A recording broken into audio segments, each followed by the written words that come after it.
ਉਹ ਤੇ ਇੱਕ ਸੀ ਮਾਈ। ਅੱਛਾ ਜੀ। ਹੈਗੀ ਬਹੁਤ ਗਰੀਬਣੀ ਸੀ। ਅੱਛਾ ਜੀ। ਉਹਨੇ ਆਪਣੇ ਪਿੰਡੋਂ ਦੁੱਧ ਖਰੀਦਣਾ हाँ जी। 2-4 किलो, अच्छा जी। 5 किलो खरीद के तो अगे नहर आ जानी।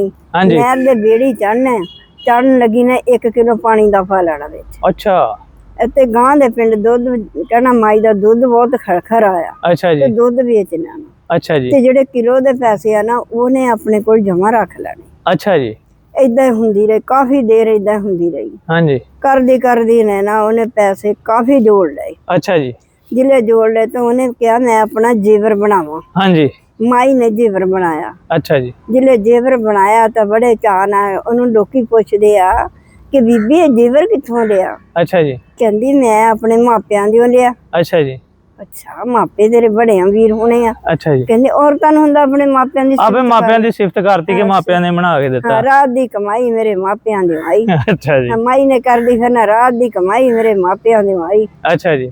एक गाना गांदी फिरदा है। हाँ, मापियां दी सिफतां करदी फिर। अच्छा जी। एक दिन ना माई ने दूध पाया। हाँ। विच ना नहर दे किनारे जाके ना किलो 1 दूध पाया। हाँ। दूध दे विच ना किलो पानी दा पाया। अच्छा ते जी। दूध बेच आई। अच्छा जी। बेच के तो कहंदी ले मेरे को होर पैसे जमा हो गए। अच्छा जी। ते माई कहंदी आ कि रेता बहुत सोहना आ, नहर दा पानी आ। ते हाँ। मैं अपना ना ये जेड़ा मेरा हैगा गहना हाँ। कि ये मैं अपना धो ना लवां। अच्छा जी। ਉਹ ਨਾ ਮਾਈ ਲੱਗੀ ਧੋਣ। हाँ। ਜਿਲੇ ਧੋਣ ਲੱਗੀ ਤਾਂ ਉਹ ਪਾਣੀ ਦੇ ਵਿੱਚ ਡਿੱਗ ਪਿਆ। ओहो। ਹਾਂ, ਜਿਹੜਾ ਗਹਿਣਾ ਖਰੀਦਿਆ अच्छा। ਜੇਵਰ ਹਾਰ ਤੇ ਕੁਛ ਵੀ ਸੀ जो भी बनाया सी जेवर सारा पानी च डिग ਜਿੰਨਾ गया। ਵੀ ਜੇਵਰ ਸੀਗਾ ਪਾਣੀ ਵਿੱਚ ਡਿੱਗ ਗਿਆ। अच्छा जी। ਜਿਲੇ ਪਾਣੀ ਵਿੱਚ ਡਿੱਗ ਗਿਆ ਤੇ ਉਹਨੂੰ ਬੁੜੀਆਂ ਘਰ ਆਈ ਤੇ ਬੁੜੀਆਂ ਪੁੱਛਦੀਆਂ ਕਿ ਬੀਬੀ ਅੱਜ ਤੇਰੇ ਜੇਵਰ ਨਹੀਂ ਹੈਗਾ। हाँ।